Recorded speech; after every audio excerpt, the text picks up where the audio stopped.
So very good morning to all of you. Moving further on thermal engineering.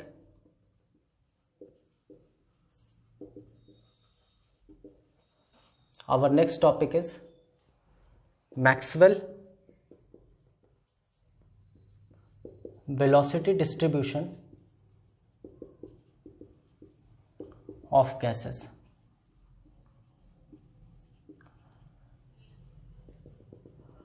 Why these topics are very important for your thermal engineering? Reason behind कि for a conceptual clarity, okay, अब कह सकते हो competition का level अभी इतना high है कि until unless you are having a very good concept over these small topics, okay, you cannot get a very good conceptual clarity in thermal engineering, मतलब without having concept on these topics. Okay, so we are just trying to create a platform for your further thermodynamic lectures. Okay, so आज का agenda है Maxwell velocity distribution of gases. Okay, तो basically Maxwell ने क्या किया? तो Maxwell ने एक ग्राफ प्लॉट किया. इस तरफ उसने रखा नंबर ऑफ मॉलिक्यूल्स को, बहुत आसान है, कोशिश करना आप समझने का, और इस तरफ वेलोसिटी को रखा. In fact these are very important for your competitive exams. Even आप अगर गेट की बात कर लो, असिस्टेंट इंजीनियर की बात कर लो, या एसएससी जेई की बात कर लो, तो इससे तो डायरेक्ट क्वेश्चन आता ही है. तो मैक्सवेल ने बेसिकली एक ग्राफ प्लॉट किया नंबर ऑफ मॉलिक्यूल्स और वेलोसिटी के तहत. ओके, तो गैस का नेचर क्या होता है, आप कोशिश करना इसको समझने का. रैंडमली मूव करते रहते हैं इधर उधर. ओके, तो सबकी स्पीड एक जैसी नहीं होती है, समान नहीं होती है. कुछ की स्पीड बहुत कम होती है. आई होप ग्राफ इंटरप्रेट करने आप जान रहे हो कि अगर हम एक ग्राफ ऐसे बनाते हैं लाइक दिस, तो इसका अर्थ क्या हुआ? इसका अर्थ यह हुआ कि देयर आर फ्यू मॉलिक्यूल्स जिसकी वेलोसिटी बहुत कम है, कुछ और मॉलिक्यूल्स जिसकी वेलोसिटी बढ़ गई, कुछ और मॉलिक्यूल्स जिसकी वेलोसिटी का मैग्नीट्यूड इतना है.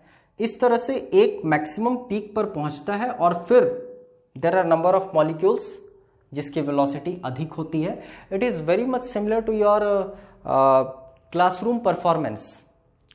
जैसे there are number of students जिनको एवरेज मार्क्स आता है, ये वाला. Okay, there are exceptionally few students जो डिस्टिंक्शन के तरफ रहते हैं, जिनका कह सकते हो जिसकी वेलोसिटी बहुत ज्यादा है, जिसका मार्क्स बहुत ज्यादा है. And there are few students जो बहुत पुअर परफॉर्म करते हैं, जो करीब कह सकते हो इस तरफ आ गए. ओके, जिनकी वेलोसिटी कम है. तो कुछ स्टूडेंट जिनकी कुछ गैस जिसकी वेलोसिटी कम है, कुछ और गैस जिसकी वेलोसिटी एवरेज है, और there are some gas molecules जिसकी वेलोसिटी एक्सेप्शनली हाई है. ओके, मतलब अगर हम इस कमरे की पर्टिकुलरली बात कर लें, और यहां पर हम कहें कि ऑक्सीजन के मॉलिक्यूल्स हैं, या फिर नाइट्रोजन के मॉलिक्यूल्स हैं, या लेट अस सपोज कोई भी गैस की मॉलिक्यूल्स हैं, तो गैस के मॉलिक्यूल्स की स्पीड सेम नहीं होगी. ओके, हम कह सकते हैं कि एवरेज स्पीड है या एवरेज वेलोसिटी कुछ होगी 300 मीटर पर सेकेंड, या फिर 50 मीटर पर सेकेंड, या 100 मीटर पर सेकेंड. तो कुछ मॉलिक्यूल्स का 50 होगा, कुछ 60 होगा, कुछ का 70 होगा, कुछ का 100 होगा. लेकिन मेजॉरिटी जो ये पीक बता रहा है कि मैक्सिमम जो मॉलिक्यूल्स होंगे उसका वेलोसिटी कुछ ये वाला होगा. आई होप इस ग्राफ को आप समझ पा रहे हैं. Just have a look on it and try to interpret the things. Okay, और इन्होंने एक स्टैटिस्टिकली प्रूव किया और बतलाया कि there is a most probable velocity which is equal to √2RT/m. Most probable velocity which is equal to 2RT/m. Okay, √2RT/m. We don't need for our thermal engineering point of view. हम लोग ये नहीं मतलब ये हम हमारे कह सकते हो लॉजिक से कह सकते हो बाहर है कि इसका डेरिवेशन देखना है। स्टिल आप अगर फिजिक्स में जाना चाहोगे, इसके फिजिक्स में जाना चाहोगे, तो you would get the derivation of Maxwell velocity, कह सकते हो most probable velocity of Maxwell. वो आपको अगर उस पर कभी वर्कआउट करना हो तो you can do that, but not required for your thermal engineering, तो हम लोग उस तरफ नहीं जाएंगे अभी। ओके, तो what is most probable velocity? So most probable velocity is the velocity possessed by maximum number of molecules. We can say it is the velocity possessed by maximum number of molecules. Okay, I hope things are clear. उसके बाद इन्होंने statistically बतलाया average velocity, and average velocity is equal to root under 8RT by pi m.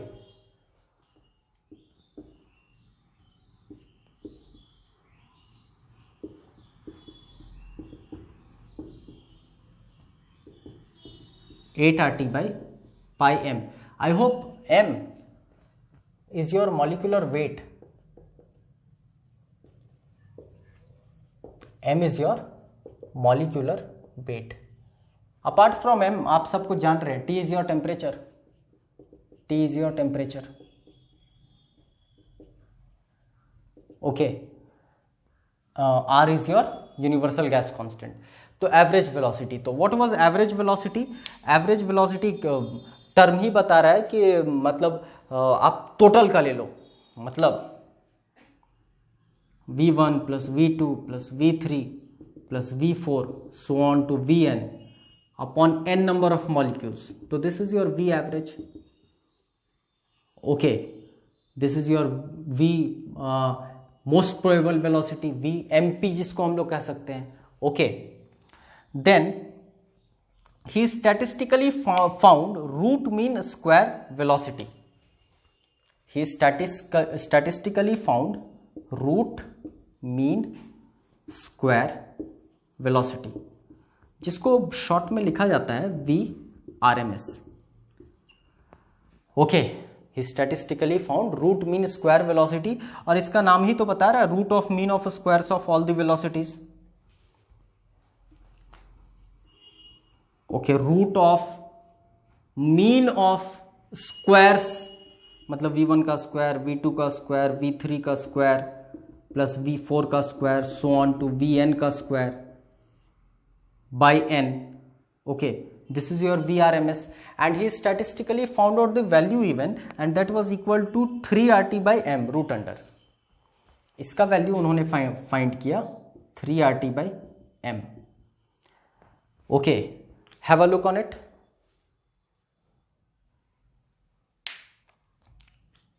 Okay, एक तो आपसे directly सवाल पूछा जाता है कि according to Maxwell what is the ratio of most probable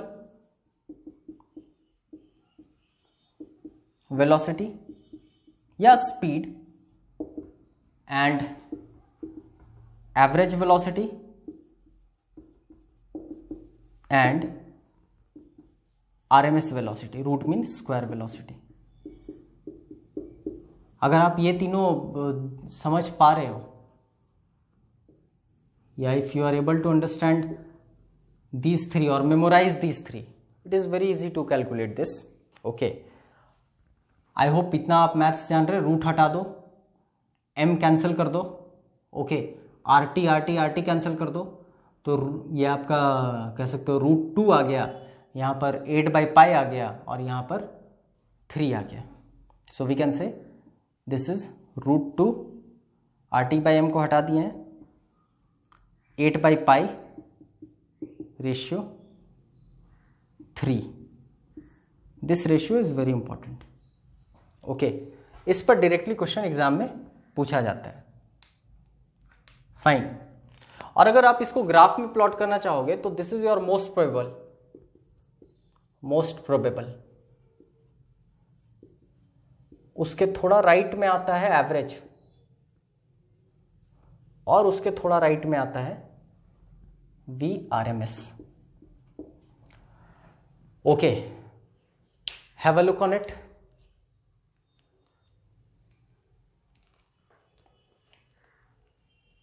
now ये हम लोग बेसिकली देख क्यों रहे हैं?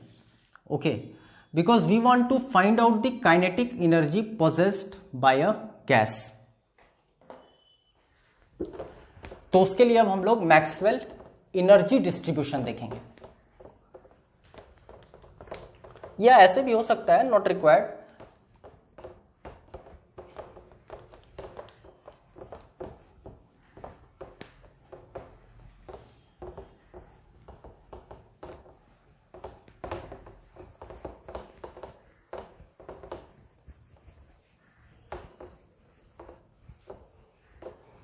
Okay, I hope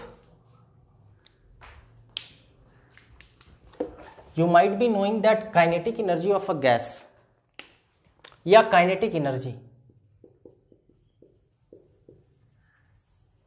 is equal to half mv square हो, ऐसा होता है। That means Ke for n molecules। Okay, अगर हम n मॉलिक्यूल्स की बात करें तो कुछ ऐसा होना चाहिए, half M V one square. पहले मॉलिक्यूल की स्पीड अगर v1 है तो half m into V two square, half m into V three square, half m into V four square, so on to half m into V N square. Half m को अगर आप common ले लेते हो, you would find v1 square, v2 square, v3 square, v4 square, so on to vn square. Okay, I hope आपको relevance समझ में आ रहा होगा। थोड़ी देर पहले हम लोग देखे हैं रूट मीन स्क्वायर वेलोसिटी, जिसको आरएमएस वेलोसिटी भी कहते हैं। नाम क्या बता रहा है? रूट मीन स्क्वायर,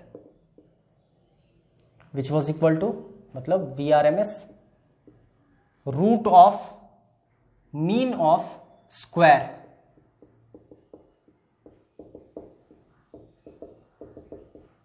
ऐसा होगा, होना चाहिए। अगर स्क्वायर कर दें हम दोनों तरफ, V R M S square is equal to V one square, V two square, V three square, V N square upon N. ये पूरा रूट में है,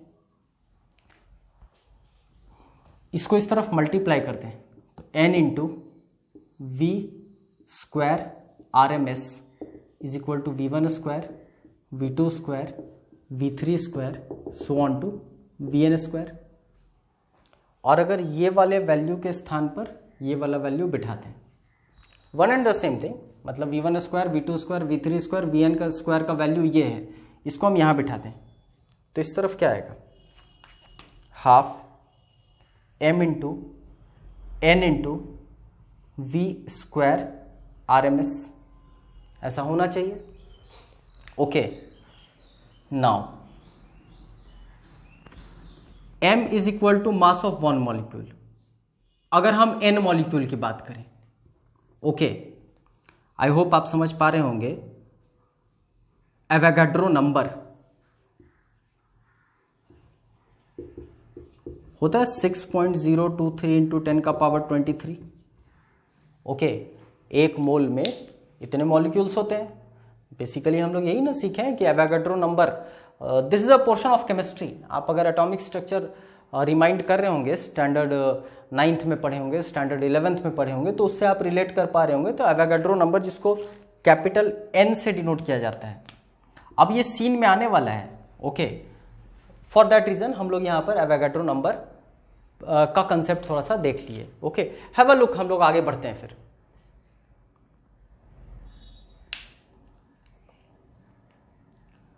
अब ये हम क्यों बता रहे हैं? क्योंकि अगर हम n तो नंबर ऑफ मोल्स था, n को अगर हम रिप्लेस कैपिटल N से करते हैं और कैपिटल N इंटू m कर दें, मतलब मास, तो क्या वो कैपिटल M नहीं होगा? Molecular weight. ओके, बहुत आसान है। Small n is your number of molecules, हम मतलब एक मॉलिक्यूल, दो मॉलिक्यूल, तीन मॉलिक्यूल। अगर इंटेंशनली ये n बन जाए कैपिटल N, मतलब 6.023 इंटू 10 का पावर 23, तो अगर स्मॉल n बन जाए कैपिटल N, मतलब हम 1 मोल की बात करें, और 1 मोल की अगर हम बात करेंगे तो उसमें जो उसका जो क्यूमुलेटिव मास होगा उसी को तो कहते हैं मॉलिक्यूलर वेट। अब ये मॉलिक्यूलर वेट अभी थोड़ी देर पहले पढ़े थे हम लोग, VRMS अभी थोड़ी देर पहले हम लोग पढ़े थे, और उसका वैल्यू था 3RT/m। तो यहां पर चूंकि m बराबर मॉलिक्यूलर वेट था, तो इस मॉलिक्यूलर वेट को रिलेट करने के लिए हम लोग स्मॉल n को चेंज कर रहे हैं कैपिटल N से, और स्मॉल n जहां नंबर ऑफ मोल्स था, अब ये कैपिटल N 1 मोल की बात करेगा, और 1 मोल हो जाएगा 6.023 इंटू 10 का पावर 23। मतलब अगर हम ये n को कैपिटल N मान लें, तो ये m into capital N will be equal to half. I hope things are clear. m into capital N is your molecular weight. Have a look on it. Okay.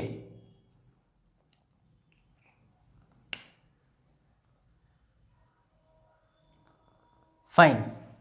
अब यहां पर V square RMS, इसमें अगर हम बिठा दें जो पढ़े थे यहां, square of this thing 3RT upon m। Okay, ये m से m कैंसिल होता है, which is equal to 3/2 into RT। This is very important. I hope आपको ये डायरेक्टली समझ में आ रहा होगा कि यहां this is a function of temperature. Kinetic energy is a function of temperature, और हम लोग पढ़ रहे हैं बेसिकली थर्मल इंजीनियरिंग, जहां सारा खेल टेम्परेचर का होता है। तो अगर हमसे यह पूछा जाए कि total kinetic energy possessed by a gas, then it is equal to 3/2 into R into T। Have a look on it, this is a very important derivation. Okay, now one more thing.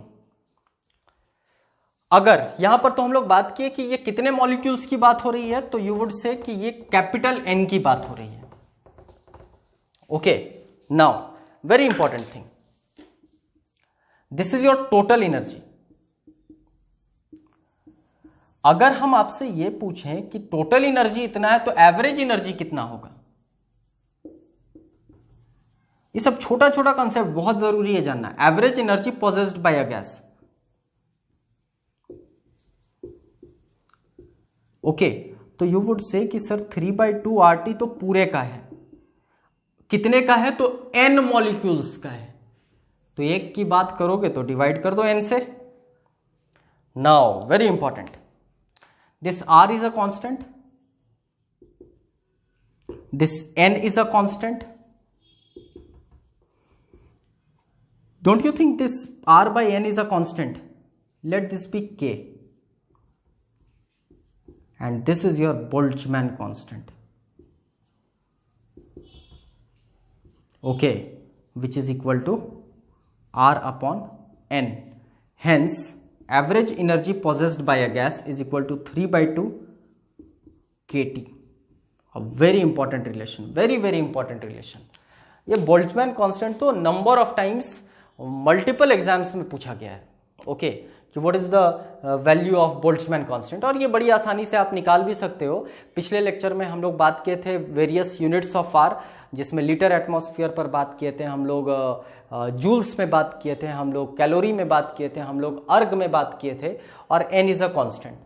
तो Boltzmann constant का भी एक finite value होता है, जो आप बड़ी आसानी से R by n अपने कैलकुलेटर पर कैलकुलेट करोगे तो पता चल जाएगा। ऑन वेरियस यूनिट्स, अगर आप जूल्स में निकालना चाहते हो, अर्ग्स में निकालना चाहते हो, या फिर कैलोरी में निकालना चाहते हो, या लीटर एटमॉस्फेयर में निकालना चाहते हो, तो वैल्यू इसका निकल जाएगा। बेसिकली समझना ये है कि what is K? K is the ratio of universal gas constant and Avogadro number. This n is your Avogadro number. Okay, and average energy possessed by a gas is equal to 3/2 kT, and total energy possessed by a gas is equal to 3/2 RT. ये दोनों relation बहुत important है। I hope things are very clear. अगले lecture में हम लोग कोशिश करेंगे काइनेटिक थ्योरी ऑफ गैसेस के बारे में समझने का। That's all for today, thank you.